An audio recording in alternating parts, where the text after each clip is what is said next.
I've been suspicious about this place since day one. Over the last few months, I've been collecting data, and now I am positive something is truly forked up. You didn't tell me about any of this, Muffin. Okay, you call her Muffin? I'm getting a lot of breaking news at once here. I was gathering evidence. I didn't want to compromise the integrity of the data collection. Oh, so romantic. Here's what I know. Eleanor and Michael are up to something, and it's focused on us. I mean, there are like 300 people in the neighborhood, and somehow they just spend all of their time talking to the 6 people in this room. Well, I mean, who else are they going to talk to? Dumb shorts, Kathy? What is your problem with her? I mean, shorts, Kathy? What isn't my problem with her?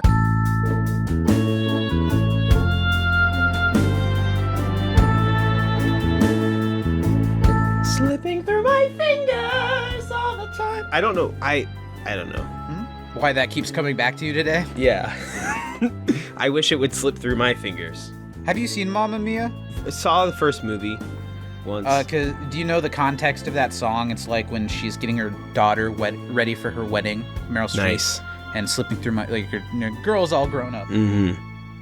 The only scene I have in my head is, don't go changing your emotions. Oh my God, that was the worst part of the play. The guy who played the boyfriend, it was like if Beck Bennett in full SNL character was playing a character like that. The singing was horrible. Tough.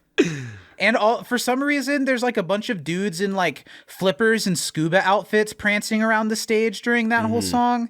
And I feel like they could have gone without.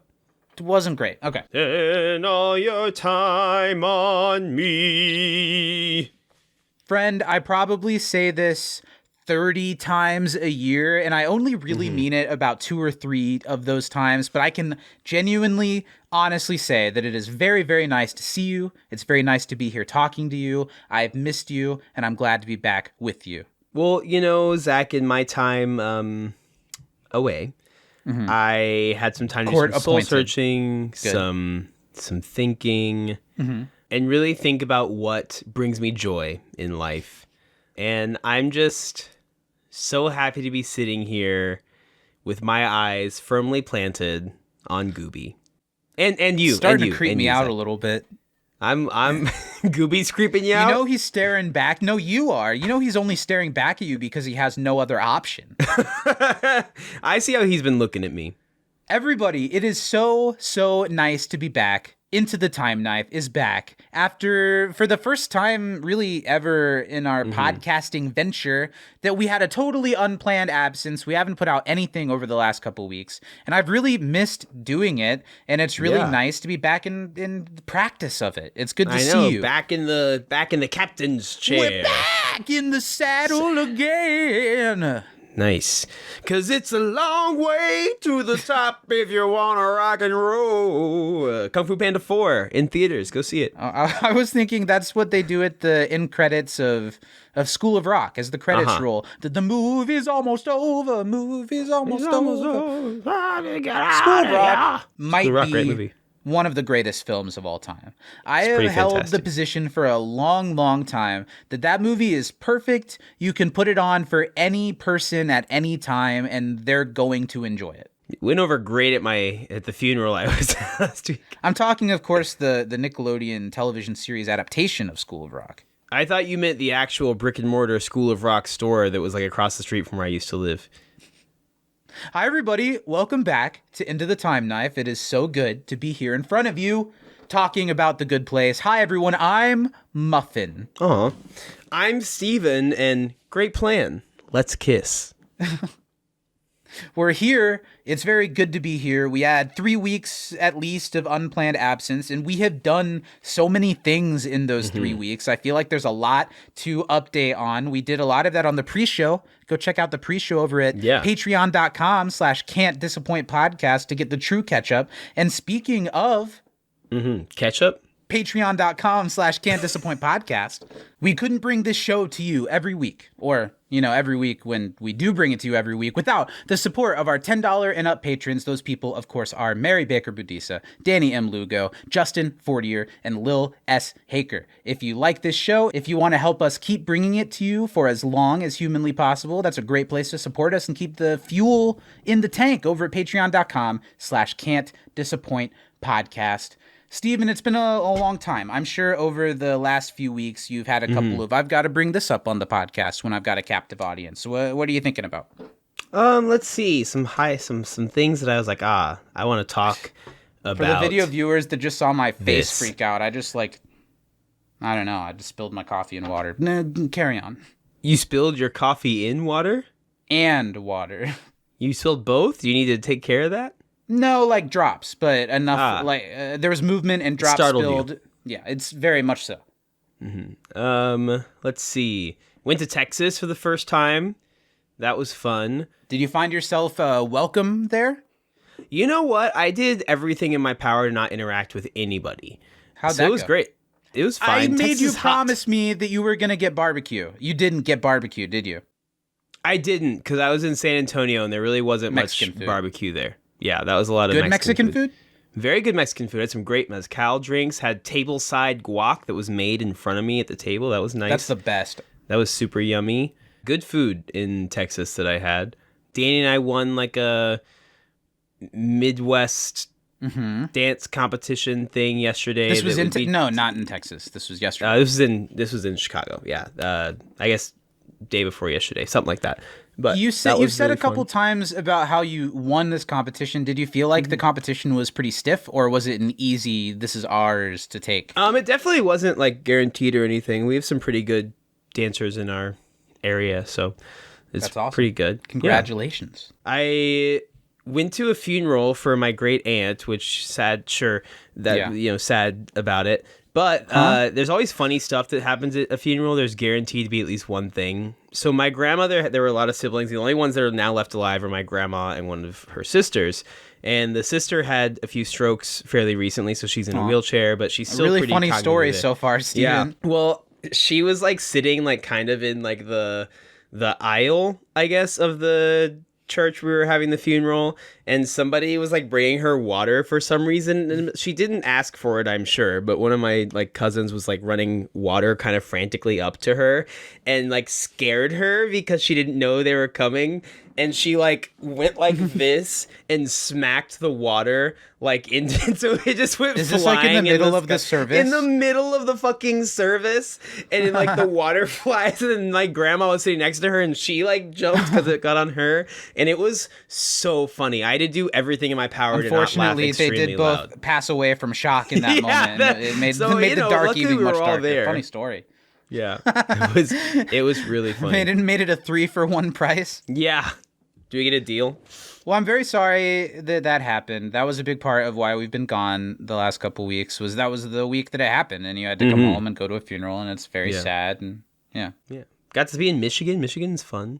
A lot of dispensaries. I didn't go to any, but really, all the best ones are in Michigan. They're cheaper. Yeah. Why were you in Michigan? Was that where the funeral was? Is that where your aunt was? Yeah. A lot of my grandmother's side of the family is from Michigan. Interesting. You just assumed all black people were from the South. That really threw you there? No.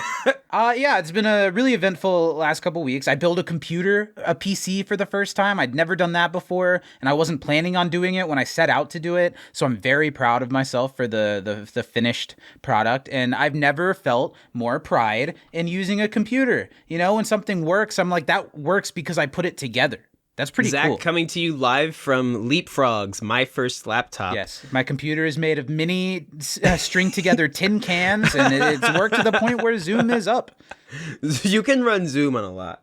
It's Lil great. and I went on a lovely cabin trip and saw the comedian Joe Pera. We went to a concert and had a front row view of one of our favorite musicians, Laura Jane Grace. It's been a really great couple of weeks. But the thing that I want to bring up on podcast, the thing that I want to kind of toot my horn about the most, because I haven't really told a lot of people in my life that my podcasting career over the last 3 weeks has actually taken a big step forward because I got a job editing a podcast. That's right. Zach is now the chief editor, script writer, and Joe Rogan. ball Is that where boy you're going? for the Joe Rogan Experience. So the reason I've always wanted to do a podcast like the ones that Steven and I have done, but the direct reason that I started was a podcast that I got into, an Australian podcast called Four Finger Discount. It's a rewatch podcast of The Simpsons. I got really into their podcast over the pandemic, and they just showed me how two guys that are friends that have a good sense of humor and a good rapport can create a pretty big network out of a Rewatch podcast without being famous. And they showed me that this is how you do it, basically. And that was my direct inspiration to start our community podcast 4 years ago, to really say, oh, I can do that, and this is how it would be done. And now, fast forward to 4 years later, I'm Facebook buddies with Brendan Dando, the guy who runs that podcast network, and he brought me on as their editor. And so now I'm editing all of their podcasts, including a podcast hosted by legendary Disney voice actor Jim Cummings. So his video audio podcast, Tuned In with Jim Cummings, I'm editing that now, and people are like giving me money for that. How weird is that? It's awesome. It's pretty cool. And I wanted to share that with you guys. So if you're looking for a podcast to check out, you can support me by checking out Jim Cummings' podcast. Yeah, give Jim Cummings your money after you give it to us. Give it to us first, please. Mm-hmm. Well, do you want to talk about anything else, or do you want to get into The Good Place, my friend? You know what, Zach?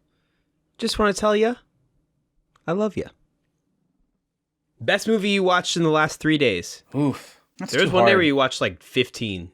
Well, because I watched all the short films. I don't know. I haven't seen any crazy, amazing movies. I've watched a lot of movies over the time we've been gone. I'm sure I love some of them. I'm drawing a blank right now, so I'm not going to make anything out of it. By the time this podcast comes out, the Oscars will have happened. So next week, we'll get together and talk about the Oscar results. Yeah. That'll be fun.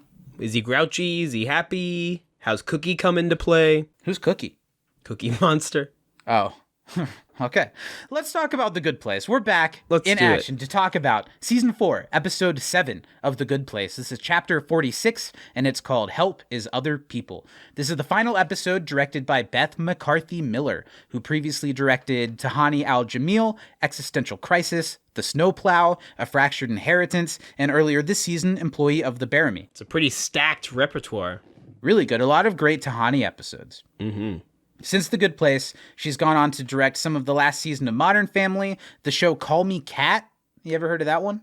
I think it's Mayim Bialik. Oh, I like Mayim Bialik. She's directed episodes of The Kaminsky Method, Brooklyn Nine-Nine, Young Sheldon, the short-lived show Reboot, which I've actually been watching lately and was kind of fun. And she directed most episodes of Bob Hart's Abby Shola. Do you know that show? It's created by the Big Bang Theory guy, and it has Mike from Mike and Molly, and it's about him loving a black girl, is all I know.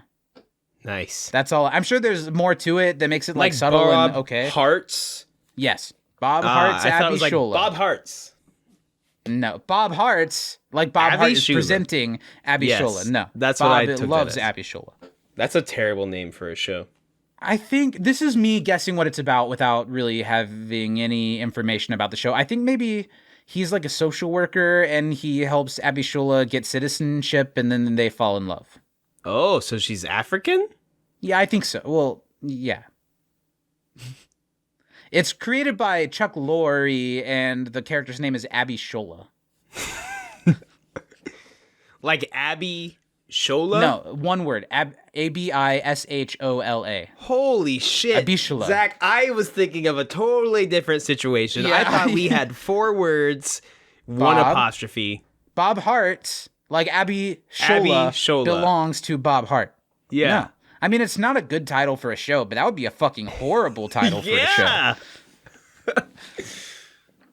This episode was written by Dave King. This is his first and only writing credit on The Good Place. He wrote 7 episodes of Parks and Rec, and outside of that, he was a writer for Crank Yankers, Last Call with Carson Daly. He wrote an episode of Workaholics. He wrote 2 episodes of The League.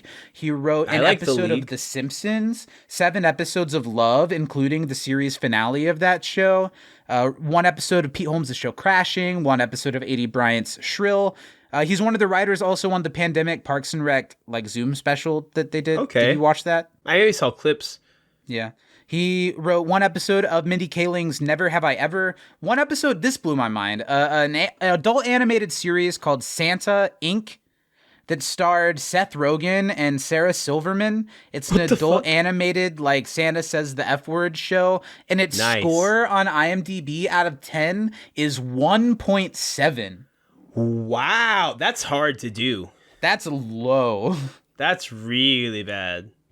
a little bit of synergy here with Beth McCarthy Miller. Dave King also wrote an episode of Reboot, a show that Beth McCarthy Miller directed an episode of. And Dave King also wrote 2 episodes of a show called Chad. I forget the actress's name. She's Winston's girlfriend in the later seasons of New Girl. The one that was Nassim Pedrad? Nassim Pedrad. And Chad is about her as like a high school boy named Chad. That's all I got. That's Dave King who wrote this episode. From Crank Yankers to Chad. That should be his memoir title. Yeah. This episode of The Good Place, Help Is Other People, originally aired on November 7th, 2019. Let's go all the way back to November 7th, 2019, and talk about the number 1 movie. The number 1 movie this week was a sci-fi sequel to an iconic franchise, and this is the 6th entry of this film series, and you might not be aware that there are 6 entries in this film series. Most people look to the second one as being the strongest. Okay, so sci-fi series. Mm-hmm. It's not Starship Troopers because there's only 3. No. It's not Star Trek because there's way more than 6. No star in the title. Mm-mm. It takes place on Earth, but I would still consider it a sci-fi. One of our most famous actors with the silly accent stars in these. You and me? No, just our as a human race. I don't know how to get you to this any closer. Mr. Bean? No, think of who is a famous actor with an accent that I can call silly without being a racist. Well, so they gotta be white. Yeah. Is it an X-Men thing? No. This person went on to be governor. Okay. Oh. This has got to be Terminator, not Judgment Day. No, that's like Terminator, the second or third one. This is Terminator Revelations? 6. No, I think it's even after that. Terminator 2019. Michael Bay. We're talking Terminator, Dark Fate. Dark Fate? I've never heard of this. This is the 6th one in the series. I haven't seen a single Terminator movie. I've seen the first 5. Guys. I didn't know this existed. This one brings back Arnold Schwarzenegger and the main woman. Sarah Connor? Yes. They come back for Terminator, Dark Fate. It was the number 1 movie, November 7th, 2019. You don't know anything about this movie. What do you think people thought of this movie, starting with the Rotten Tomatoes critics? Critics, I'm going to go 30. Dead even higher. 30. 40? It's much higher than I expected. Apparently, this is a good movie. 68? It's 70% from the critics at Rotten Tomatoes. Let's go over to the audience score on Rotten Tomatoes. We've talked a lot about the demographic of... You think it's higher than 70? What do you think? 74? It's 82% for Terminator Dark Fate. For Terminator Dark Fate? That almost makes me want to go back and reference it to the other movies and see like how much of an increase. Because I feel like I've always heard... First 2 are great, third one's pretty good, and then the rest are trash. There was a kind of cool one that I watched on a plane. That was probably the Christian Bale one? Yeah. I don't think it was good, but I thought it was cool when I was a teenage Genesis boy. might have been one of them, too. Uh-huh. Yeah, 70% from Rotten Tomatoes and 82% audience. Let's go over to Letterboxd, the People's app. Where do you think they're sitting once I've translated it to a score out of 100? Are they closer to 70? Give me a guess, and then I'll direct you. 71. It's lower. 62. 52% on Letterboxd. I feel like that's more what I would have expected it to be for Terminator 6, Dark Fate. Mm-hmm. Okay, well, we're going to talk about the number 1 album this week on November 7th, 2019. Say what? La Música. The number 1 album this week we've talked about before. It's Hollywood's Bleeding by Post Malone. Hollywood's bleeding. So we'll go to the number 2 album. We've also talked about the number 2 album this week because it's AI Youngboy 2. I don't know any NBA Youngboy songs. I can't recite a single one. So we're going to go to the number 3 album. It's a debut album from a prevalent young R&B female artist who I was not familiar with. This is her debut album. If you want to take a guess at who it is, maybe Summer take Walker? a guess. Yes, Summer walker. Do you know what her debut album was? Good job. I can't remember which one was first. The singles were Playing Games and Come Through. I like Playing Games. The album is called Over It by Summer Walker. Over It. So let's see what people thought of her. Do you think she's well received? I think so. I like Summer Walker a lot. I think her second album was much better received than her first. But I'm gonna say, what am I gonna? Sorry, we're starting with Pitchfork. That's okay. We're going to Pitchfork out of 10 to the first decimal point. I'm gonna go 7.1.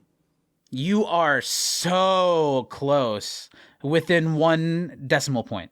7.2. Hey, there you go. Good guess. 7.2 really close. out of 10. Yeah. For Pitchfork. That's a pretty decent score for Pitchfork. That's pretty good. Now we'll go to Rate Your Music, the letterboxed of music. It's out of 10. Just like Pitchfork, I've translated it out of 10 to the second decimal point. I think it's going to be higher. How much higher? I think it's going to be 7.67. You're wrong. It's lower. 5.42. It's a little higher, but it is in the 5s. It's 5.94 out of 10. Okay, sure. That's not bad for Rate Your Music. You don't think so? You think 6 out of 10? But that's like a 2... That's like a 2.9 something over there, I think. Well, if it's 6, it's got to be at least 3. But it's not 6. 6 out of 10, it's yeah. So it is 6 out of 10 would be 5. 3 out of 5? Yeah, so it's a little under that. So 2.9. That's what I said. Yeah. Yeah. Yeah. 5.8? Yeah. That's 2.9. Come on, buddy. 5.9 is definitely 2.9. Like 2.97 or something. 2.98. Got to be at least 2.95. Well... Let's move past that and get into our discussion of Help As Other People. Yeah, they waited 3 weeks to hear us talk about numbers. Math fight. It's been a few weeks that you've had off, and now the task is set back out for you. Let's see how Steven does a few weeks removed from finding out, did Steven watch the episode this week? Did Steven watch the episode this week? Was that a specific song? It started Taps and Amazing Grace start the same way, so I don't know what one I ended up singing. I think I was singing Amazing You're referencing the Grace. story that you didn't tell on here about playing Amazing Grace on the trumpet at your aunt's funeral? Yeah. With your segment introduction? That's your choice? Join the Patreon. Listen to the pre-show. Yikes. I don't know what to fucking tell you. I feel like I need to apologize to you don't pay the spirit bones, of your aunt. You don't get I'm sorry the that bones. Steven said this. You've got 20 seconds on the clock to tell us everything that happened in a really important transition episode of the final season of The Good Place. How do you think you're going to do? So I have the advantage of having watched this episode twice this time. Oh, yeah? Did you watch it like 3 weeks ago? I watched it 1 week ago. Uh-huh. And then watched because it. You thought we were... Yeah, I'm caught up. And then watched it yesterday. Mm-hmm. And both times I was like, I'm going to do so bad. Really? So we'll you see. think so? Okay. Not because the episode's seconds. hard, because I'm out of practice. And every time I come back after a break, I am donkey. Yeah, don't be too slow. I feel like that's what you need to think. Sometimes you spend too much time. The 20 seconds is going to go a lot faster. I'm a passionate lover, Zach. I like to make sure you're good to go before I embarrass myself. I've been good a while. Wrap it up. You've got 20 seconds on the clock. How are you feeling? Are you ready? I think I have to pee just the right amount that I'm going to do great. Me too. But not that bad. Yeah, let's do it. On go. Mm-hmm. You'll start. 3, 2, 1, go. It's the last day of the experiment, and everything is coming to a head. We're going to have a party at Tahani's to get everyone together. We're going to make toast, give them one last chance to do something good. But Simone's been plotting, she's been planning, she's been taking notes, and she thinks something's awry. She knows something's up, and then the experiment people all talk together and realize that things aren't quite adding up. Then Simone and Chidi look in the office, and they find a board. God damn, that was 20 seconds. Some things that you said during that you said they're gonna make toast. I know what you were trying to say there. They're gonna yeah, but you said I see what you're trying to say there, but you said they're gonna make toast. I forget what the other thing was that I wanted. I got stuck on the toast thing. I don't think you did a bad job at setting up the first half of the episode, right? Didn't get anything about the end. Didn't get anything about Chidi. Didn't get anything about. I don't know. You got the setup. I got the setup. None of the follow through. That was a C+, like a typical Steven C+ is where we're at. Hey, I'll take average. You said you have to pee. Do you want to go pee? Would you like to pee, friend? You want to pee too? Let's both pee. I mean, I could hold out, but if you need a clear bladder, I feel better if you pee. We got an hour. You're gonna want a clear bladder. Okay. Yeah, let's go pee. I'll just keep everything rolling. Let it all out. These are the things I can do without. Come on.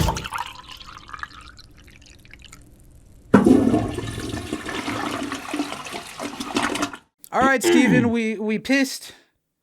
We peed. Maybe now that your bladder is empty, you feel less pissed. Were you pissed before you pissed? I was pissed up, man. Let's keep this train moving. Let's do some trivia. I did quite a few questions for you this week. I've got my standard amount, whatever that is. I've got like 9 or 10. Yeah. Yeah, sure. I'm probably around Go there. ahead. Shoot one at me. What is the theme for the end of year party? 1 year down, infinity to go. You've got it, Zach. That's a point for you. What are Brent and Chidi painting in the end of year 1 video? This is the very beginning of the episode when they show Eleanor's Brent little paints a car, like a race car that says like BR1. Good. And I've never looked at Chidi's because I was laughing at Brent's. Is Chidi painting like a flower Take a or guess. something? Yeah, I mean, that's close enough to give you like 2/3 credit. His is like a flower in a vase with an open book, and then there's some That's cute. spines of books over here. You did a pretty good job. Thank you. Thank you. What does London black tie mean? Are you wanting me to say mainly what it doesn't mean?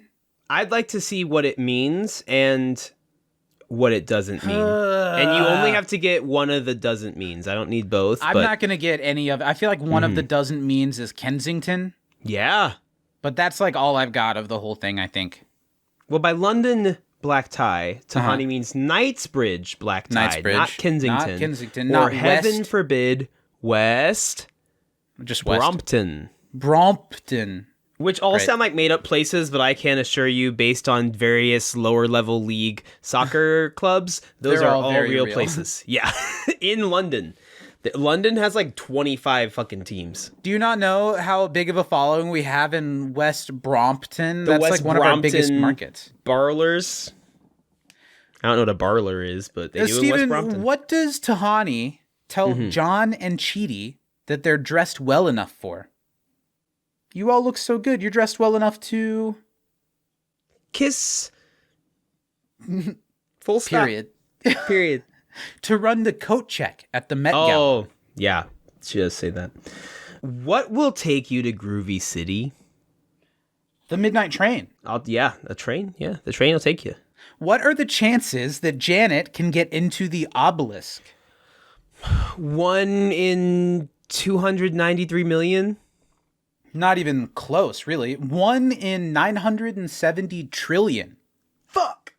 What color is the train to Groovy City? I'm not sure, so I'll just guess red. It's purple. Purple train to Groovy City. What fun fact do we learn about Jason's childhood? This is when he's introducing himself to Simone. He was born in a... Is it a recreational place that you'd go to for fun, or a place you'd go for food? Can you give me that? No, Is it one of those? I guess. A zoo? No, he was Water born park. in a... That's closer. Roller coaster? No, that's less close. He was born in a swimming pool. Swimming pool. I'm not giving you hints, pre-guess. How many minutes are left in the year when Dr. Presto is introduced to the party? Like 53? I just need minutes. I don't need the seconds. 53 minutes? You're really close. Yeah. It's 58. Nice. That was a good guess. Yeah. What did Tahani do with Princess Kate? They went on a shopping spree at... Fuck. It's not Saks. Wasn't Neiman Marcus. Not a store at all. Not a store at all. Oh, it was a place. Milan? No. Paris? And it wasn't a shopping spree. It was a shopping trip. Shopping trip to Paris. No. Shopping trip to... In It's a word that's pronounced differently than how it's spelled. Niger. I'm just kidding. Ibiza. Ibiza. Shopping trip Fair. in Ibiza.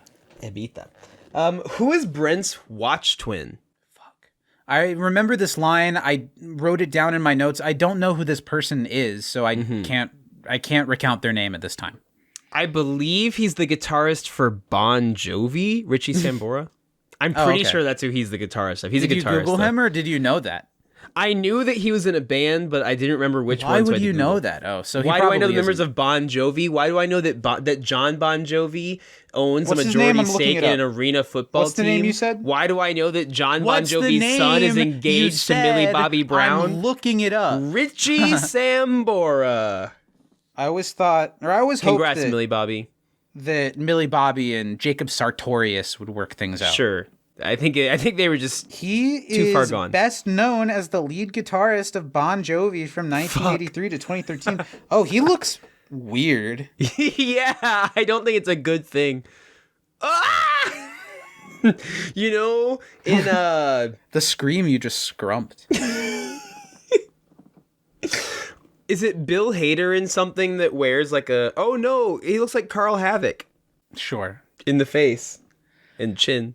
Okay, it's my turn. What is the drawer Chidi opens in Michael's office? What is in it? I asked the question wrong. I fucked up the question. What is in the drawer Chidi opens in Michael's office? The one that he pulls something out of or the one that he closes? Closes. Is it a bunch of spoons? No. Think callback. It's a callback to season 1. Paper clips? Yes, good job. Thank you. Wow, deep cut. What food does everyone love? Everyone loves donuts. Everyone loves donuts. There's a donut for everybody. Yeah, I like donuts, but I'm not into like keeping donuts in the house like for breakfast. It's more just like a treat occasionally. Yeah. Yeah. Yeah. Yeah. What is Michael's song called? You probably know. Take the purple train to Groovy City? Nope. Close. I said it earlier when I answered your question. The Midnight Train to Groovy City. That is the title, The Midnight Train to Groovy City. Michael says it later. He's like, everything great. I do gets fucked up in the end. Like when I was trying to write The Midnight Train to Groovy City, I just lost all my creative juices. What has Eleanor done with a quarter? What hasn't she done with a quarter?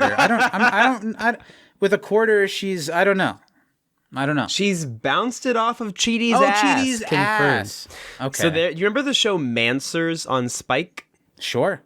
Sometimes I'd watch it because every once in a while there'd be a girl in underwear or bikini. So I'm like, well, that's the best I'm going to do because I don't know porn. And they did a whole Mansers about what kind of butt bounces a quarter best. And it's actually a smaller athletic firm behind bounces the quarter better than a large one. So if you're into the quarter bouncing game, I have to see what their get like you a sample twink. size was. How many different types? Did you say 3. the word twink? Yeah. What do you think Chidi would be in gay subgenres? Otter? But I don't think he's that hairy. Otters are really hairy. Isn't his no, his chest is smooth. I think don't Chidi's know. a twunk. Oh, is that a Twinkie, a hunky twink? Like a buff twink.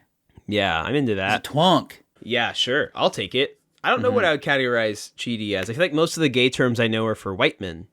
Well, sure. But is that I not would a thing? imagine. That's a good point. I was going by the same standard. What do you think? Well, if you had to make up a black gay term for Chidi, what For would it be? Chidi? Wolverine? I don't know. Oh, I kind of like that. Or just Right? wolf. Ooh. Yeah. I like that. How? Whose turn? He's an Alf. Yours. What does Chidi say are non-friendly emojis? The poop. Do you remember how he says it, though? I don't know. The little the swirly poop is enough. Poop face with Keep eyes. going. Move on. You know what I'm talking about. You said what emojis, so I'm telling you what I call the emoji. But I'll be like, you didn't say what was the line uttered by William Jackson Hopper no, in which because he you described. do the same thing where I I'll would've given you answer it poop emoji. paraphrasing, and well, you would, but that's not the situation we're in. Is it? Guess another emoji. The little purple devil guy. No, thermometer guy. Thermometer Angry guy. Cat, and Smiling Poop Coil. Coil. Who would Brent want to impress? Oh, in case he wants to impress. Another name that I didn't know, so I wrote it down and didn't remember it. Elle Macpherson? Elle McPherson? You don't know it either. You barely know it. I've just read it. I've never asked her. What? Who is this? Elle Macpherson. She's Who is the it? pretty lady. Okay. My last question for you. What is the opposite of a box of donuts? A toilet full of broccoli. Yes, that's correct. Yeah. She's an Australian see it. model. I don't think I knew Toilet she was full of broccoli. Australian. That's my last question. Do you have any more? Yeah, I got some more for you. According to Brent, how often does another bus come? 15 minutes. 15 minutes, you're right. And what time is it and where? It's 0 o'clock in space somewhere, in time, in nowhere. Your first guess was the closest. Okay. Thanks. I'm tapped I mean, out. two more cracks. No other places. Maybe not I'm quite cracked out. space. Sky? It's Sky. 0 Lucy o'clock in the sky sky. somewhere. It's 0 o'clock in the sky somewhere. You got it, Zach. Sure. Well, that's trivia. Yeah, Unless that you have was- another question. That was it. No, that's all I got. All right. I think not bad. we got some. We didn't get others. That did happen. That's an accurate that's way my to put it. Tell me breakdown. what you think about this episode. I remember last time we got together almost a month ago, we said, I think the next one is the one where stuff happens. Do you feel that way about this episode now that we've watched it? Yes, I do. Where it ended is where I remembered this one ending. But It took me by surprise, even though as soon as it happened, I was like, yes, of course. yeah, I like this episode. Me I too. like it a good amount. I don't know Liked that it it's more the one of second my time, liked it a lot all-time the first time. favorites. Okay. But I think it's a really, really good episode, and it's one that somebody who's been watching this show from the beginning can really appreciate. Oh, yeah. There's a lot to chew on in this episode in all sorts of ways if you're a longtime fan of the show, whether it's the drawer full of paper clips or Chidi, The of maniacal course, laugh. saying he's in the bad place for almond milk and saying it the exact same way. Or yes, the Eleanor and Michael version of the maniacal laugh.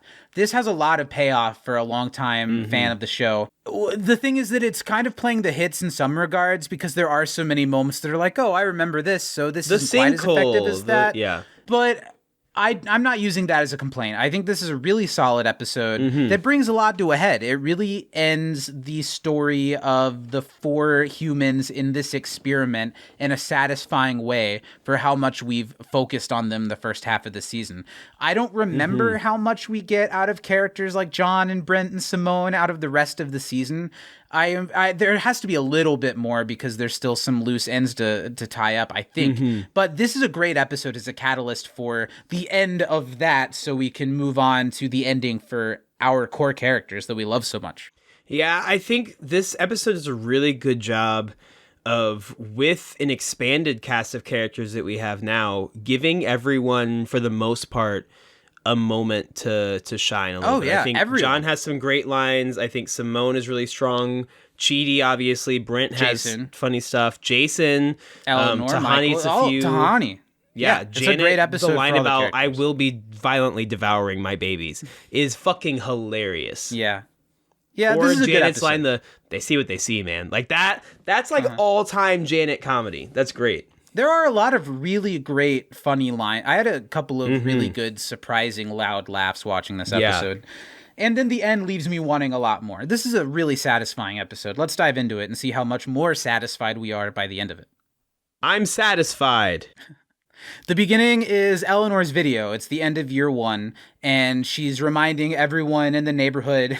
It's so funny how much this episode asks you to focus on how everything's catered to those 4 people, because all of the clips of what they've done this year is the 6 people from the experiment. And she's making everyone remember the great year they've had, like the time everything was chocolate. That'd be great. Was it like someone's holding a soccer ball that's chocolate Yeah, it's in the just video? chocolate. And then Jason, of course, recounts the time that was so great, and he had this peanut butter cup that was just chocolate. Michael has some really great aside reactions, because Jason says that story and Michael just goes shh shh shh, and they don't call any more attention to it. They just move on. Because the end of the video is a plea from Eleanor for everybody to spend the last day of the year doing as many really nice things as they can, just in case. Very heavy-handed. It's not very subtle. It's showing the cracks in Eleanor's demeanor as we're nearing the finish line here, and everyone notices that, including Eleanor, who says, this is a little much. I'm really tired. We can maybe cut that part out. And Michael says, yes, this video, minus the part where Eleanor reveals the whole experiment, will play during a party tonight. That's the other thing that I wanted to point out that you said wrong in your recap that's grasping for straws. You said there's a party at Tahani's. The party is not at Tahani's. Tahani is just one of the people putting the party together. In my mind, I said Tahani is planning the party, but in your mind, you probably said all kinds of stuff. But in actuality, what you said was wrong. Hey, Chip, can you run that back, please? Chip. He's very intentional about the pronunciation of his name. Usually when we do this bit, the people are real. I want the audience to know that there has never been a Chip. You don't have a Chip. In the past few, I've got You have a Chip? I have Chip. He's over there. So Tahani's the party's not at Tahani's, but she did come up with the theme, 1 year down, infinity to go, and the dress style, which will be London black tie. What makes something specifically London black tie? Because you hear black tie events all the time. What addition to there's different black levels tie of black attire tie. makes it London? Sure. And I think that, it has to do with the belt, the shoes, the undershirt. Whether you need a jacket or not. Sure. You probably always need a jacket, right? Don't show up black tie with no jacket. What are you, a fucking waiter? But what makes it London black tie? This is another thing I want to look up. Well, I think this is mostly joking about how Knightston, or Knightsboro, whatever it's called, Yeah, you're right. Maybe a bit more bougie of a place. When I look up London black tie meaning, it just brings up black tie meaning. Mm-hmm. I thought maybe that part was real and then the rest of it was a joke. Mm-hmm. Yeah. Well, Zach, if you'd ever been to a London black tie event, you would know. Let alone a West Brompton. Can you imagine? Jason going, No, I can't. Janet does drop the information here very out of nowhere. It's very funny. Also, just after midnight, in order to reset my processing power, I will be violently eating my Janet babies. I'd advise no one look directly at me. Copy that. That's not a visual we get, is it? And it's really sad that we don't. no. I really want to see, because we've seen unhinged Janet job to eat something or to when people come out of her void before. I'd love to see a line of mindless 300 NPCs just one at a time being shoveled into Janet. That'd be so funny. That'd be so funny. Eleanor says at the party they're going to have one more chance to get a few point grabs, a big point grab, and she's going to do it by suggesting a toast. It'll be a way for all four of the humans to show how they've changed, how they've grown to really appreciate and respect each other, blah, blah, blah, humanity is saved. Mm-hmm. Michael, meanwhile, has been practicing Michael kind of seems in this episode not that stressed, really, because he's focusing on the magic so much. Mm-hmm. What do you think about that? I think Michael, the magician, is a funny bit, but does it fit for where these characters are as the clock runs down on this last day? I don't think so, because Michael knows enough to know that everyone hates magic, and even if he's really interested by it because it's not magic at all, but people like that whole thing, that I believe. And I do think it's a funny bit, but I do not think it fits the situation very well. Yeah. But I understand that it's a catalyst for other things.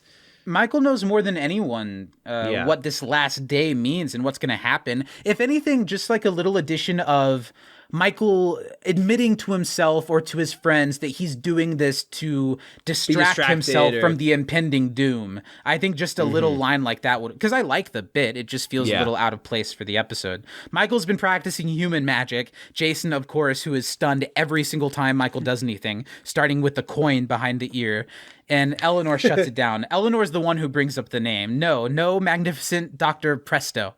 Not happening. Eleanor says, you know that magic is always lame, especially here when there's actual magic. But then Michael has a counter argument. You're right, but check your pocket. Empty pocket. Check your other pocket. Empty pocket. Psych, it's my pocket. The flowers. It's a funny. Bad magic trick. Terrible. But Jason's really into that one too. He's blown away. Eleanor's like, oh yeah, this totally changes my mind. You're right. You can perform. Michael's reaction to that, he says, oh, baffo, or something like that. What the fuck does that mean? Do you remember the moment I'm talking about? Yes, I because each watched time it a I was couple like, times and was like, I don't, huh? and the subtitles sure say Bafo. Do they? Yeah. He takes a second and says, "Oh, you're being mean." Yep. Then the theme song sequence. After that, the humans plus Tahani and Jason are in Chidi's library. Tahani is really excited for the party, and this is when she mentions that they look good enough to be the coat check at the Met Gala. Tahani she doesn't do anything like bad, but she has a pretty bad episode as far as being a member of the team, trying to keep things going along smoothly. She's the one, even more than Jason, that's like saying the wrong things here, that's giving way too much, that's showing her flop sweat a little much, don't you think? Mm-hmm. I agree. John, before things start getting suspicious, Tahani mentioning the coat check makes him remember the time that Solange and Jay-Z got in a fight at the Met Gala, but then when he got a better listen at the audio, it turned out they were just arguing over who got to press the button to the elevator. Which is really funny. Do you know that pop culture thing? I know enough to assume it's in reference to Jay-Z having cheated on Beyonce and Solange before being any like, of that fuck came you. out, Okay. there was a video that was the security cam from the elevator, and Beyonce, Solange, Jay-Z, and a security guard are going down the elevator, and Solange starts beating the shit out of Jay-Z, like actively fighting him in the elevator. And nobody knew why. Nobody knew why at the time, but they were like, oh, well, he had to have done something. And then all the stuff comes out about him cheating, Lemonade happens, 444 happens, their collab album happens, Dual Tour happens, and that's how Beyonce and Jay-Z turned an elevator scrap into millions and millions and millions and millions of dollars. Or like a marital issue into billions so of much dollars. Money. Have you listened to / do you have any takes on Beyonce's country music that she's put out? I like Texas Hold'em. I think it's fun to sing. The other one I haven't heard as many times, but it's pretty. I think Beyonce doing country music makes sense. Daddy Lessons, it was one of my favorite songs off Lemonade, and that's country kind of vibe. And she's from Houston, Texas, so that tracks. It makes sense. Mm-hmm. Brent walks into the room, and he's in golf garb. Hey, gang. Had a pretty good round today. Better close this door. I don't want all those birdies to follow me in here. That's so fucking funny. It was pretty funny. But also, he's having a good game where there's the filter turned on, which would be so fun. He throws a towel here at Chidi, and Chidi catches it, and then just goes, "Why? Like, why does Brent come in and throw the towel at the closest black guy? Is that what he does? It's got to be a race thing. Why? I'm certain." They bring up to Brent that he's got to change because the party's coming up, and there are a lot of really good place throwaway jokes in this episode. I think they are starting to realize how few episodes they have left and just wanting to add in all of these great bits. One of them being the tuxedo in a can that he got from Janet that he cracks open, a really satisfying sound effect, and then all of a sudden he's wearing a tuxedo. And he mentions that, I was going to fire Janet, but she's starting to really turn things around. Yeah, I like the tuxedo in a can, but it's very Fairly Odd Parents to me. Like that kind of vibe. Yeah, it's super fun and cartoony, but it's great. Fun to see how The Good Place really pulls off live action creations of really cartoony ideas. Very well. Mm-hmm. This is when Simone reveals that she's had this corkboard of conspiracy theories that she's been building on for weeks, ever since she let go of the idea that everything is fake here. Did you happen to look in much detail at the corkboard and what was on it? I saw some of the things. It was basically a lot of just different things from the neighborhood, like pictures or a map of the neighborhood, and then people with just descriptive words.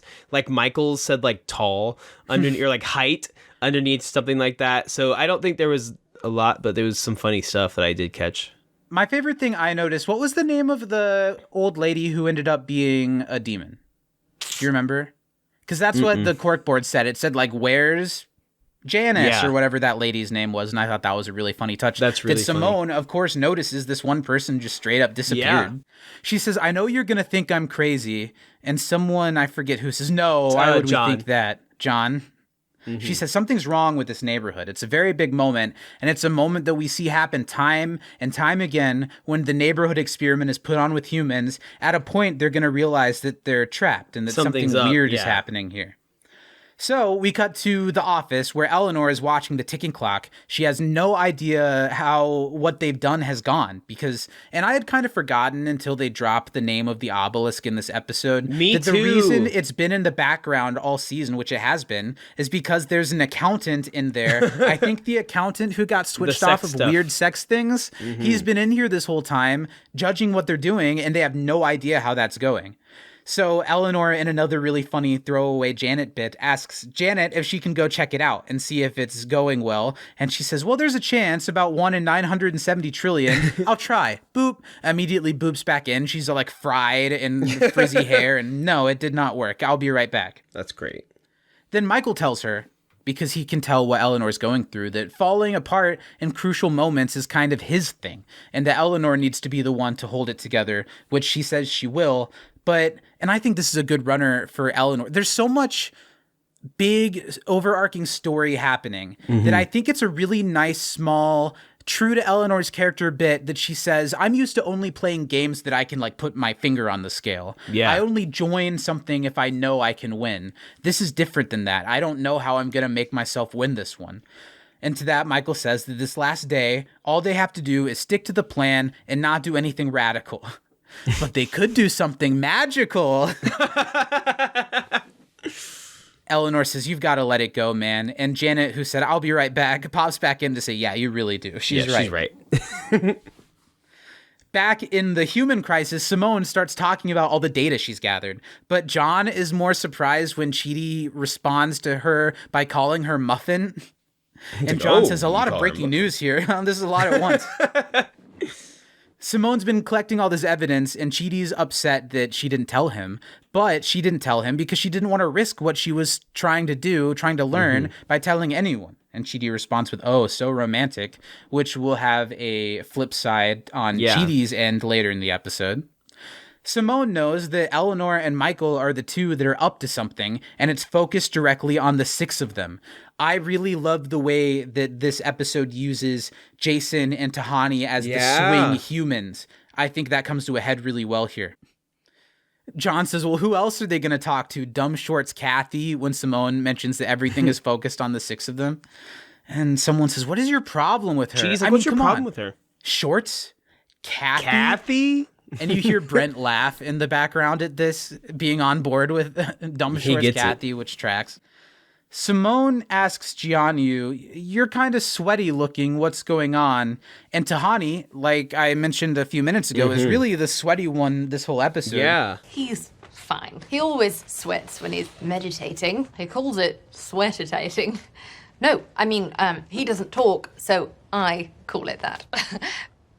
I'm friends with Sting. This gets John thinking about the hot goss he got a few weeks ago. He says, I've got to spill. This hot goss has been moved up to relevant AF. I've got to do it. I've got to do it. And he lets out that he knows about Jason, that Jason is here by mistake, and that Chidi has been helping him to be better, which Tahani steps up and says she also knew this. Go ahead, sweetie, or sweetheart, or something. She says, show yourself. Jason steps up to introduce himself to Simone as Jason. From Jacksonville, Florida. Go Jags, obviously. He was born in a swimming pool. And this kind of makes Simone turn around why Chidi was upset at her a second ago. And say, well, Ducky, you never mentioned any of this to me either. John has to sit down after Ducky. That one's too much. Yeah, I get it. That would shake me to my core. Chidi swore that he wouldn't tell anyone about Jason, much like Simone was trying to do her thing that she was stuck to, and Chidi also has the rhetoric to back it up, prompting another oh so romantic from Simone. Chidi, what do you think about his character in this episode? How he's really in the middle of whether or not this is suspicious like Simone thinks. I think that they give it enough reason for him to not immediately be like, oh yeah, that makes total sense, something's up. And I do understand them giving them that reason. I will say, Chidi is very much defending of Eleanor and Michael. And I understand he's had close conversations with Eleanor towards the beginning, but not Michael, really. Yeah. But I like Chidi in this episode. I'd say his moral compass is like turned up to 11 on this one, like maybe a little bit more than other times. But I'm fine with that for the story. That makes sense. And for Chidi, that makes sense. I like, too, that there are moments where you see that Eleanor instilling "you can trust me" to Chidi has worked. And throughout the episode, you slowly see him question that. And I think by the end, when the big scene happens that ends the episode, it makes a lot of sense for Chidi's character. We see the progress that leads to it.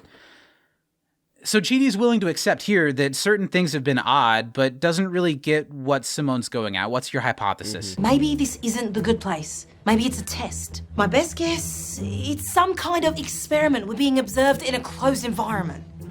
Simone, look at this logically. We are in paradise. There's fresh air, mountains, Janet, and yes, some of us are under 5'10", but other than that, it is literally perfect here. That's hilarious. But Simone steps up right back at her. No, this isn't perfect. Obviously, Jason being here is proof that it's not perfect, and he definitely isn't the only person that doesn't belong here. Yeah. Look over at Brent. Really funny moment. Brent says, actually, she's right, and I know it for a fact. And Chidi comes back with, for the first time ever, I am desperate for you to keep talking. And this is a big moment where the first half of the season comes to a head. Brent reveals to the other humans what he knows, that he is eligible to go to the best place, and everything for him this year has been a test, so he can get into the best place.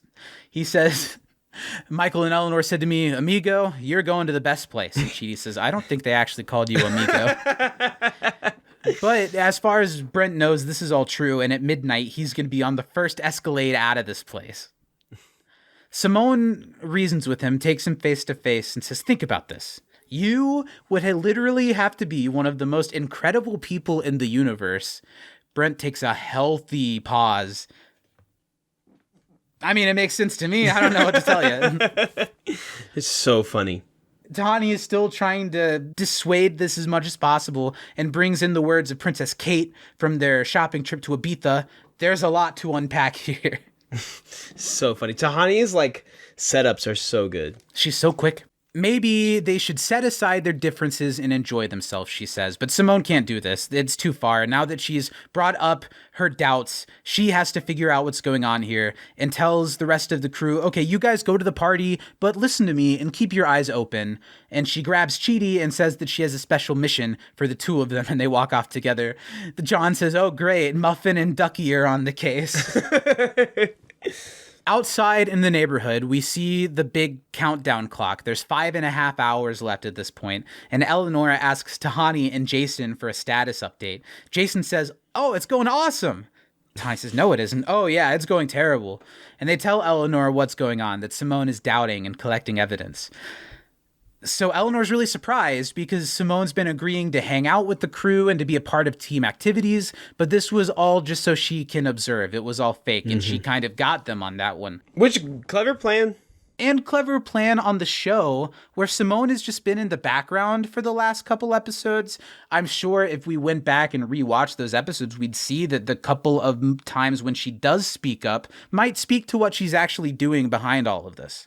Totally, because I think that for Simone, she was very anti, and it would be a little bit silly to believe that only Chidi being like, well, just try it out. And she's like, okay, I'll just be all in now, that she would totally make a switch like that. That instead she's like, what is everyone here out against me for? And yeah, I think it's really good use of Simone, even though I've kind of missed her character being as active as she has been in certain episodes last season.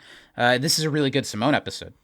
Well, and I also feel like the biggest mistake that Eleanor and Michael, really the two of them, Tahani and Chidi, but they have less to do with this part of it. The biggest mistake they've made throughout the experiment is assuming, okay, this person's good now. They're fine. Underestimating Simone in general. And yes, of course, like just saying, okay, we moved them to the other side. They're good. They're taken care of. No, it doesn't work that easily. And I think that was just not very, I don't know. They're smarter than that. They're not, but they should be. A couple of them really should be. So Jason, Tahani, and Eleanor are talking, and Michael runs up and tells them to pick a card. He's got a spread of cards. Jason's really excited about this bit. Eleanor says, no time. The subjects are onto them, and it could just derail everything. Michael says, oh no, and brings his hands to his head, and a bunch of coins fall out. Oh, that was an accident. So funny. Chidi and Simone are on their special mission. They're snooping around the architect's office, and they're finding nothing. Chidi, after finding all the paper clips, he finds song lyrics written by Michael about Groovy City. And he reads the lyrics to the song, and Simone says, "Oh, this must mean we're in hell." That's a great line. Chidi thinks that her theory might be wrong. There are things that he's seen that make him believe otherwise, and Simone tries to really get through to him. But Chidi says that Eleanor told him that this was her first neighborhood, and maybe that's why things are kind of going weirdly, and we should give her the benefit of the doubt. She's figuring it out. And also, this is sweet, she told him some other stuff that he really wants to be true. Simone Which is so cute. Is curious and cautious and asks what it is and what's going on, and we cut away from them for another moment. While Michael stresses and wonders why everything he does falls apart in the end, including his songwriting. Eleanor tells them that they've got to focus. They can't let this fall apart at the last second, and she has a new plan. Do absolutely nothing and hope that the early stuff was enough to help them win the war, much like Facebook or America, which is a good joke. I get it too, but it is unwise, like really a cop-out.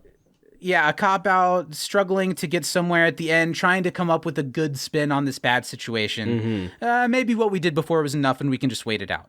Michael's not sure about that.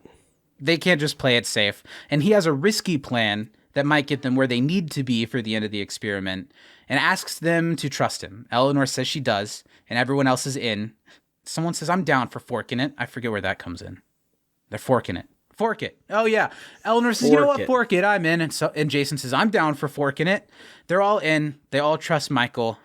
And he says, then, as he puts a hat on, "Trust the magnificent Dr. Presto." And Unacceptable. Says, "You cannot pull that hat out after asking us to trust you." And it's very true. And really, Michael's plan didn't have to involve Dr. Presto. He just really wanted to perform. It's just that's all it was. A crater in the earth appears. It could have been any reason. Simone, now cutting back to Simone and Chidi, Chidi's revealed that he found out they're supposed to be soulmates, and Simone doesn't even believe in soulmates or the concept of soulmates. But Chidi thinks it's pretty neat, intensely, forever, don't you? It's neat. Right? And Simone finds the thing that doesn't compute in all of these instances. She finds it weird that Eleanor only told one of them. And even though Eleanor in the beginning used Simone's weird behavior to explain it off, Chidi hears this. Is it odd? Yes. Does it mean that Eleanor's motives are questionable? Also, yes. But does it suggest that she wasn't being truthful? Yes. Okay, I'm starting to see your point. And just at that moment, Simone also finds the board that has the 4 headshots and has them all under the party side.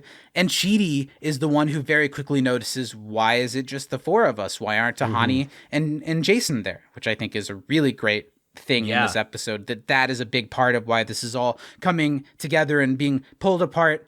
And Simone says they have to get to the party before anyone notices they're missing. And Chidi says, "Yeah, and how about a kiss?" I'm still thinking about the soulmate great thing. Plan. Okay, never Let's mind. Kiss. Me to you before we start recording every time. We're to the party. They've got an hour left. They've only got an hour to party before the end of the year. As Eleanor, but I guess the people at the party don't know that the party ends when the hour finishes. Exactly. It's like a New Year's thing. It's like we get to New Year's. The party really rages till like 3 a.m. Yeah. But with an hour left, Eleanor welcomes the magnificent Dr. Presto to the stage at the party. I love their outfits. Michael has this like cummerbund on, and Janet has like a sparkly version of her Janet outfit as the assistant. And Michael says, "Look, I know all of you don't believe in magic and think it's stupid." And Janet says, "Some of them believe in magic. Yesterday, everybody ate a lollipop that let them talk to birds. What would you say to a bird if you could talk to them? Would you want to?" I don't think so, because I feel like they'd harass me. They'd be like, "Hey, gimme your bread, give me some bread." Yeah, they would. Bread, more bread.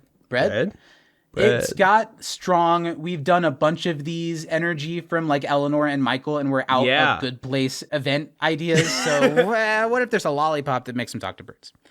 And when Janet says the bird thing, it even cuts to Brent like cringing at the idea of it. Yeah. Michael is here to change their mind that this magic, human magic, is even harder than the real magic that they all see in the good place. Like turning this dollar to 3 quarters, which if you think about it is even harder than 4 quarters. There's this really sad spattering of applause, and Michael asks Janet to make them clap harder. They see what they see, man. And Janet definitely could make them clap harder. That's just her not wanting to give it to him. I get it. Don't reward that behavior. John asks Simone, as Simone and Chidi come to the party, if they found anything, and she said yes. She found proof that the four of them are the only ones that are being forked with. And Chidi says, or, maybe we haven't found any hard proofs. Nobody has to be heartbroken yet. Just cute and sad. Brent says, of course, that he thinks this place is fine. And, if you're worried about not getting into the best place, do you maybe have like a business card you could give to me and I'll put in a good word for you when I'm there? So funny. And just as he's saying that, Michael calls Brent up on stage as a volunteer. He says, let me have your watch. And Brent pulls out his watch and says, well, it's a Rolex, the same one that Richie Samburo wears. Knowing that that's the guitarist or whatever from Bon Jovi makes that line even funnier. I had no idea who that was. He puts the watch in Michael's hat, tells him to be really careful with it. And Michael uses a magic wand to transform it into... And boom, a sinkhole opens. Again, a Good Place classic move. Michael's like, I've got one more idea. Let's do the thing that we did that other time. I think that's really funny that it doesn't come off at all as the show scrambling for ideas. It comes up as the characters scrambling for ideas in a way that's really satisfying because it gives us callbacks to the show that are really satisfying without feeling like, well, why are they doing this again? We know why they're doing this again. Exactly. The sinkhole opens and it causes this huge chasm that Brent falls into. Brent, can you hear me? If it somehow helps, there's a small dove in your pocket. Never mind. What do you think about the visual effects of the chasm and of the people hanging from it? Is it a little... It's fine. They don't show it very much. Little sketch? It's fine. It's not any worse than I was expecting. That's fair. It's not too bad. It's not too bad. That they try to do something like that at all and pull it off mostly is good enough. Exactly. Michael says that he must have messed up the trick somehow, and don't worry, Brent, we're going to get you out of there. And Brent says, I've got a hell of a lawsuit on my hands. I'm going to freaking own this place. And Michael just says, okay. And then they move on. So Eleanor sends everyone but the three other humans off, which is very suspicious, so they can keep an eye on Brent. But of course, at this point, it's supposed to be suspicious because they're acting out of knowing that Simone is sowing seeds of doubt. Them. Yeah. So the three humans are going to keep an eye on Brent. They're going to fix it using eternal being technology. And Tahani and Jianyu are going to go off to find a rope. Tianyu would be their couple name. I like that. Tianyu would be a good one. Or Jihani. Jihani. That's a little close to like jihad. I don't think we're supposed to like call people. Chidi immediately goes into wondering, should I climb down or should I wait for the rope to get here? But Simone and John are ready to get out of here. Yeah. Giant holes are bad, so we should go. But Chidi goes back on that with, or giant holes are bad, so if someone falls into one, you should try to help get him out. The ground rumbles again, and Brent lets out a really pitiful scream, and then says, I'm not scared. I'm shouting, so you know I'm okay. I am very brave. I'm very brave. The gang in the know then regroup at Michael's office. Eleanor is hoping that this works. They just basically confirm they were lying to them, so it better work. And Michael really wonders if this was a good idea or not, but Jason is the one who can reassure him that this is a good idea, and brings up the concept of playing prevent defense, which prevents teams from winning by not doing anything when they're ahead and the clock is running out. You should try to throw everything at the wall. You should try to score those last points at the end. This is better than not doing anything. Tahani says, Jason, that was coherent. And Jason says, sorry, I didn't mean to. So, Zach, had you heard of prevent defense before? I think you already know the answer to the question that you're asking me. So prevent defense for a long time was the go-to. If you were up late in a game, basically you just have everybody step back and move away from the team with the ball, so that if they throw it far, they can throw it short because that's not going to score. So you're behind them. So like, well, you're not going to get past us, so we'll give you a little bit of yards, but not all the yards. But it doesn't work because then they just keep getting little bits until they get close enough and they score. So prevent defense does not work. Like the episode of Glee where they distract them with the single ladies dance on the field. Exactly the same. Janet reassures Michael that his plan is good, and hopefully the humans have grown enough to rescue Brent. and call her to get a train so they can all head out together. But Michael is just doubting and thinking of every what if, coulda, woulda, shoulda. Was Brent the right choice to fall in the hole? Maybe it should have been like a cute baby panda or a box of donuts. Everyone loves donuts. And when he says that, he like does another funny thing with his hands. There's a lot of great Ted Danson choices in this episode. Eleanor thinks that they made the right choice, though, because it's a tough call to save Brent. Who doesn't have the caboose of someone like Chidi. He's someone that sucks. He's the opposite of a box of donuts, which Jason says, a toilet full of broccoli? Yeah, you're right. A toilet full of broccoli. It's a tough call to decide to stay and save Brent, but Eleanor knows that Chidi will make the right call, and that will be what gets them the most points. It's a Hail Mary, Jason says. If they make the right choice, we win the game. Okay, Zach, Hail Mary in a non-biblical sense. Do you know what that means in sports? It's like not just in sports, but it's a Hail Mary is like the last thing we could possibly do to try to win. Because there's a play called Hail Mary. Of course I don't. That's in football. And basically, everyone runs just straight down the field towards the end zone where you score a touchdown. And the quarterback just throws it, and then everyone jumps up, and one of them gets it. Or it hits the ground, usually.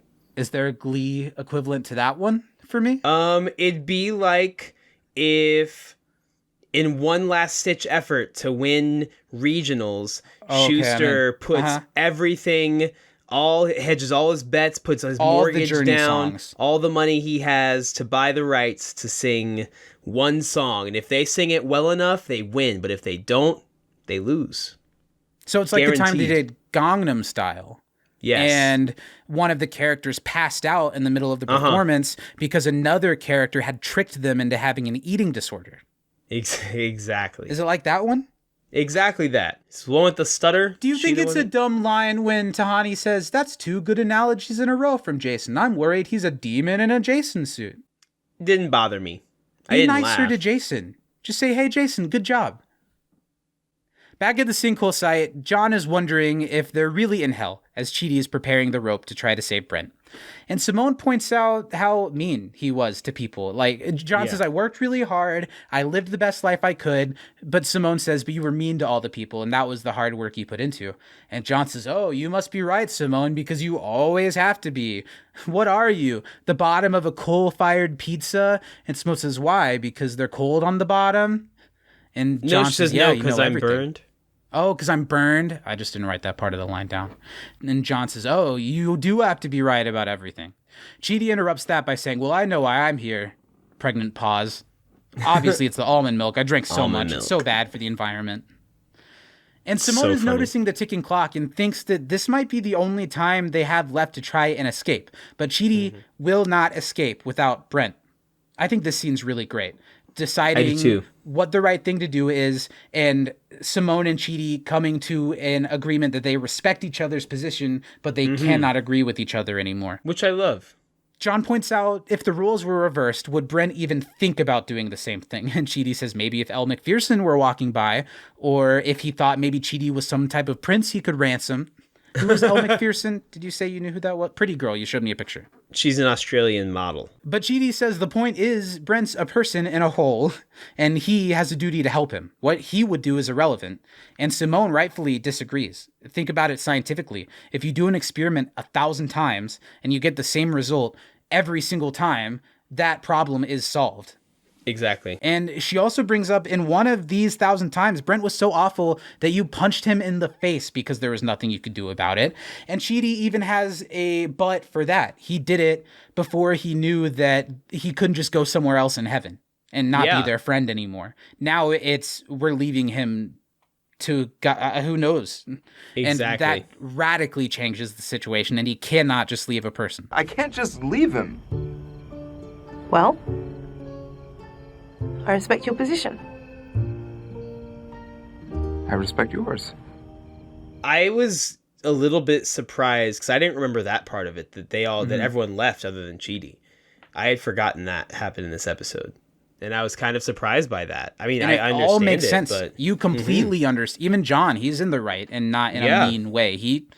Exactly. Would he do the same thing for you? No, let's get the fuck out of here while we still have a chance to. John steps up to Chidi after Simone leaves and says, "That was the most boring breakup I've ever seen." And then he also leaves. John and Simone both get in the Escalade that was here for Brent. And Brent says, oh, don't worry, Chidi. From the chasm. Don't worry, there'll be another one in 15 minutes. We can get out of here. Then we see the clock. 25 minutes turns to 10 minutes as the team hunts for the missing humans outside in the neighborhood. Michael says, well, what's important here is that the group bonded and stayed together, as they then realize, oh, they didn't bond and stay together. Chidi somehow is now also stuck in the hole with Brent.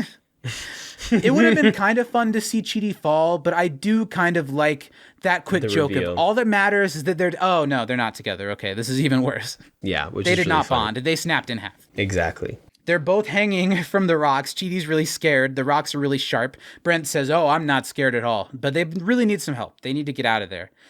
And Michael starts thinking it over and isn't sure what to do. But Eleanor is still stuck on, we can't give up. We can still win this. No way. I am not giving up. I told you, I only play games I can win. And I played this game, so that means we can win. I don't think that tracks. Shut up. What do you know? Literally everything, but keep going. I am liking this energy from you. I love Janet. They have 8 minutes, Eleanor says, so they can keep trying. Someone says before this, you can't blow up the same thing twice. We can't just blow up the whole thing again. Michael. Jason says, no, you can always blow up the same thing twice. And Eleanor says, oh, yeah, you're right. Okay, I've got one more move. Really smart how this happens. And of course, this is what happens, but they don't give it away until it happens. Now, Chidi and Brent are safe. They're in the office at the chairs, and Eleanor and Michael have a few questions for them, starting with, where are John and Simone? We can't find them. Mm-hmm. They admit that we don't know where they went. They got in the Escalade, they took off, and that immediately gets Brent and Chidi to just start arguing with each other. Yeah. Chidi is now at a breaking point with how he feels about Brent after trying to save him, and everyone left him for him, and Brent still, nothing gets through his head. Chidi says, those people tried really hard to be your friend, and you made it impossible, and Brent can't see that. He says, oh, no, they're just jealous that I'm getting into the best place, and they're not. Chidi says, no, you're not. You're not getting into the best place. You're being tortured, and we all are, because this is the bad place. I think it's great that Chidi is the one who has this realization, that has the Eleanor moment, because it leads to such a surprisingly effective Brent moment in the end of the episode. A very good moment, and it needed to be Chidi in this moment to let that happen. Mm-hmm. Michael and Eleanor share an evil laugh, and it's worth retreading this plot one more time to have the moment where Eleanor gets to be in on the fake laugh. Yeah. But there's even another layer to this because it's a fake planned evil laugh. Mm-hmm. And you can see that through the, oh man, I can't believe you figured it out. Ah, you got us. Don't you get it? They're torturing you. They're torturing all of us. Because this is the bad place. Oh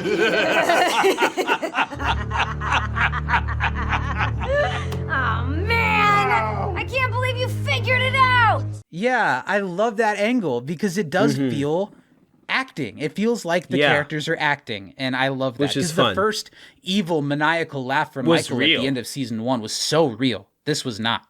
Mm-hmm. Brent can't accept this now that he knows definitively this is supposed to be the bad place. There's no best place? And Michael laughs at that and says, no, Brent, you big white oaf, never change, bud. Now they're on their way, and Brent says to where? Oh, the actual bad place. They were letting us play around with you for a while, but now you're going, and it's way worse there. And they leave. Eleanor and Michael leave to let them freak out and hope that this last push will get Brent to realize the error of his ways and do something about it, or else they're fucked. Mm-hmm. Tahani says to them as they leave that room, they're right outside in the welcome everything is fine room. Tahani says, well done. And Eleanor hopes that this last minute, we've just got 1 minute left, we hope that it goes to plan. And it's around this point, or just before this, that the credits start rolling. Yeah. And then the credits end. And there's still like a minute left of episode. Which I think is so clever. It does something, doesn't it? Because we're so used to the end credits push at the end of an episode of The Good Place. Yeah. So it keeps going a little bit after it's done. And you're right. It does make you feel more excited somehow because we've seen this 45 times before. It's really nice. Yeah. Brent, sitting with Chidi at the table, says, huh, this is crazy. That's a twist. Like something out of a Chip Driver novel, huh? Chidi's just, oh my God, Brent, stop talking. I'm kind of freaking out over here, man. You're my only real friend. No, I'm not your friend. I don't even like you. But you helped me. Yeah, I did, because I have this stupid moral code that forces me to help everyone, but you have never helped anyone because you don't care about other people, which is the bare minimum that a person has to do. Just care a little about the other people around you, and you can't do it. What are you trying to say here? You are a bad person. There's been a couple of good Brent pauses in this episode, and this is the best and longest one. The actor who plays Brent does such a good job in this moment. Does. You see on his face maybe a flicker, and the gang, it cuts to them waiting for Brent to make a realization as they're watching on the screen. And now he goes to of course, no, I'm not. But you see the crack in his armor. Exactly. Like, He's no, starting I'm to not. realize, oh, this is how somebody sees me. Because I can't be, and if I am, that means everything is fucked up. And he runs it over and over again. No, I'm not. I'm a good person. I'm and then the kick in of realization that he gets, and you see it, and then he just starts going, no.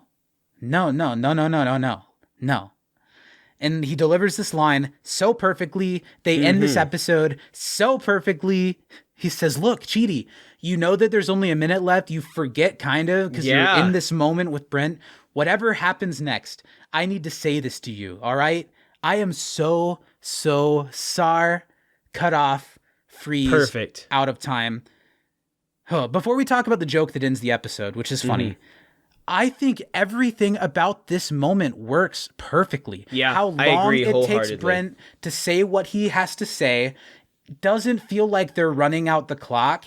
It feels like Brent going through this realization in Exactly. real time. And even his whole whatever happens next, I need to say this to you. All right. It feels so real. Well, and I think it's really smart because obviously they're not going to give us something that tells us, okay, they're going to be fine. But this sets us up because we don't know how things are calculated. We don't know what is going on at all with how that. far ahead or behind they were to begin with. Yeah. And so going into what the next episode is going to be is going to really make it feel like it's an even playing field where no one knows the outcome yet. And I'm excited for that.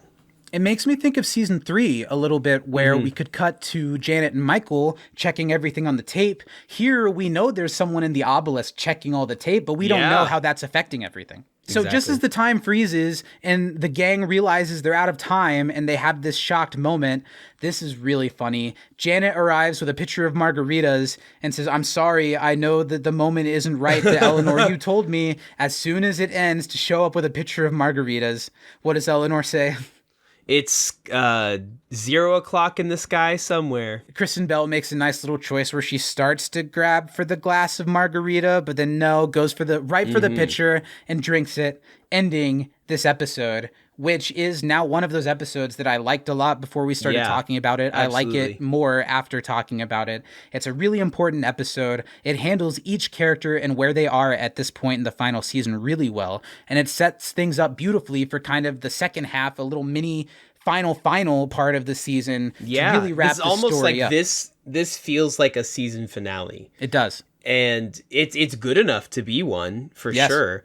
But I love how this season kind of is split in two sections, and this is the ending of this story. And anytime it's like the episode in season 2 when they leave the neighborhood and it like collapses in on itself. This has that same feeling to me that we're coming brand to new beginning of where do we go from here? What happens next? I mean, it's the end of the experiment. If you're watching this show live, I'm sure we thought there's 7 more episodes. Yeah. There's going to be like a ruling next week, right? But what does that mean for the next 7 episodes? And I'm really excited to dive back into them because I've only seen these once. And I'm really excited to see how this all leads to an ending that I know is really, really satisfying. Yeah, super excited. Any last thoughts before we get on out of here with our last segments? I just think this episode goes to show how truly good Chidi is. The one thing you can count on, even as they're being lazy and putting everyone under the figured out side, you always know that when it comes to it, at the end of the day, even if everyone else around him is telling Chidi to give up on his morals or why he's doing the thing he should, that he won't. He'll help people. He'll stay. That is really nice. And he believes in people. He believed in Eleanor, even when everything was in his face. He's like, you know what? I'm going to stick to it until everything intentionally was taken out from under him. Then he's finally like, okay, this is the bad place. But he never once says Eleanor's bad or anything like that. He's still looking for something, some bit of good in her to hang on to right until the end, which I think is really good.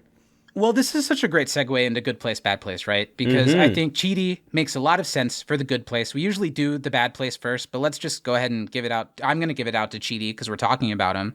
I think it works even better for him that even when he finds out they're being tortured and it is the bad place, that doesn't make him question his morals. He still holds true to, I've got to help Brent. Most people, even the best of people at that point, would be like, well, fuck this. The whole thing's fucked. I'm getting out of here. No, he's staying and helping someone that he doesn't even care about. I originally did not pick Chidi as my good place. I didn't really think about it either, but you just fully convinced me. Yeah, with our I think last I talk, convinced and you're myself still not too. sure. Who are you going to say outside of Chidi? Jason. I get it. I think there's more in the Chidi column. You You pick too. who you want. We've been waiting for Chidi to wake up all season. Yeah, I got to go Chidi as well. Yeah. Changing it in my notes from Jason Well, you to don't really have to do that. Chidi. Well, I One for day my when own all of our records. notes are in the Smithsonian, Exactly. Need him correct. this will hold true.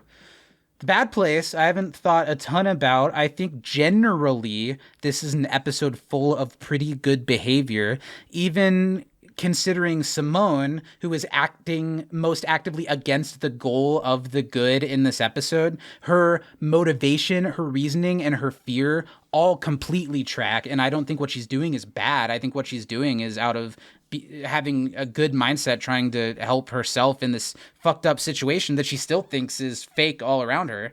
I don't think Here's it's what I'll Simone say, for me. though. Okay. For me, it is Simone. Because take away all of the theorizing about the place, not believing in things, all that is fine.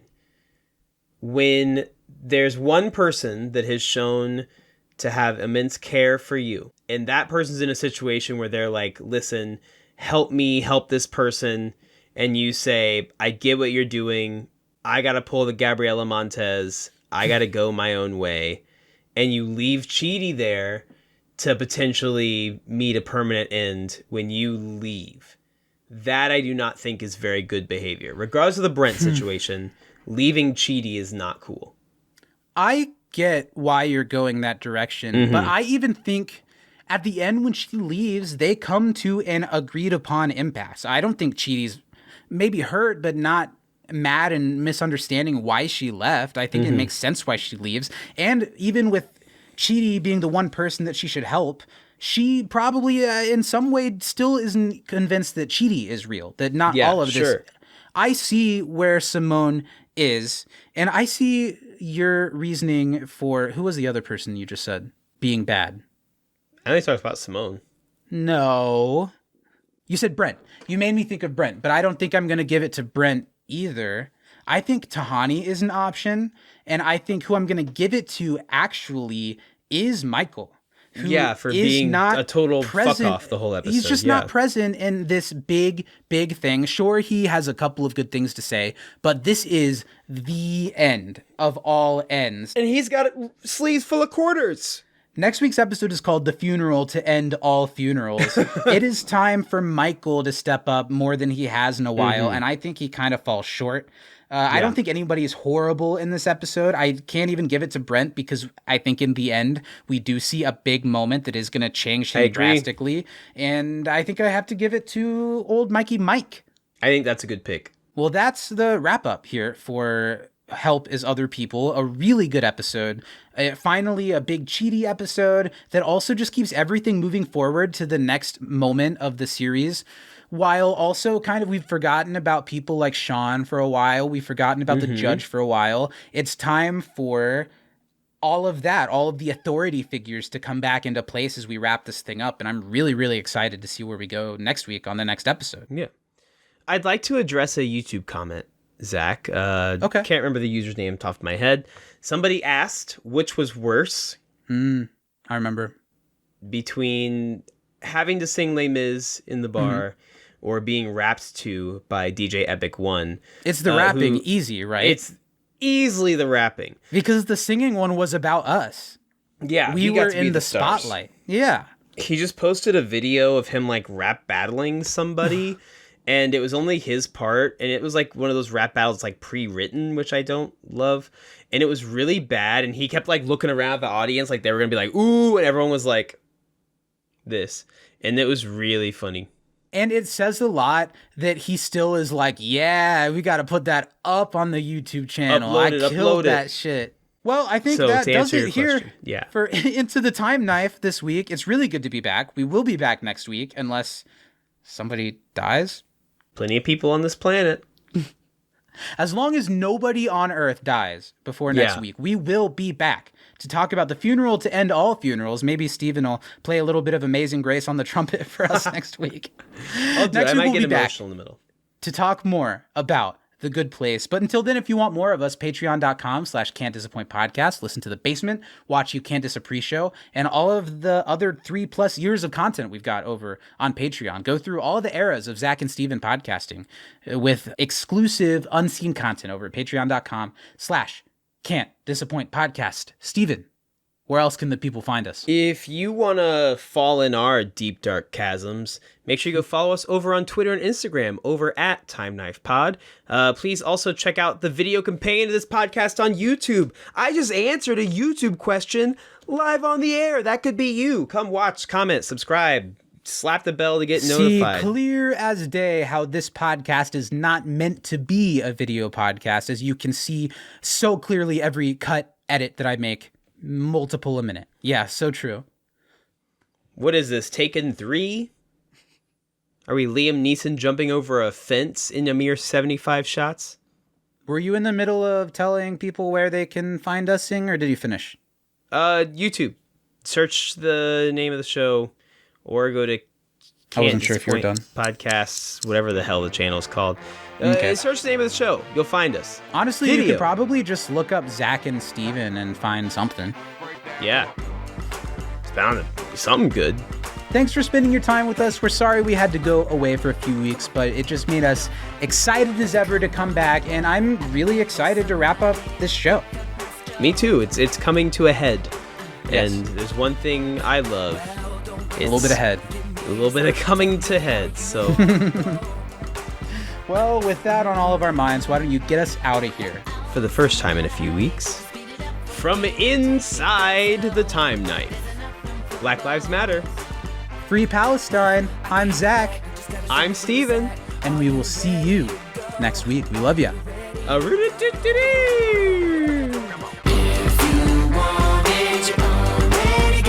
I think we might have just been the only people to bring up Black Lives Matter, Palestine, and doing all within the same span sentence? of 10 seconds. Yeah. That's why we make the big bucks, Zach.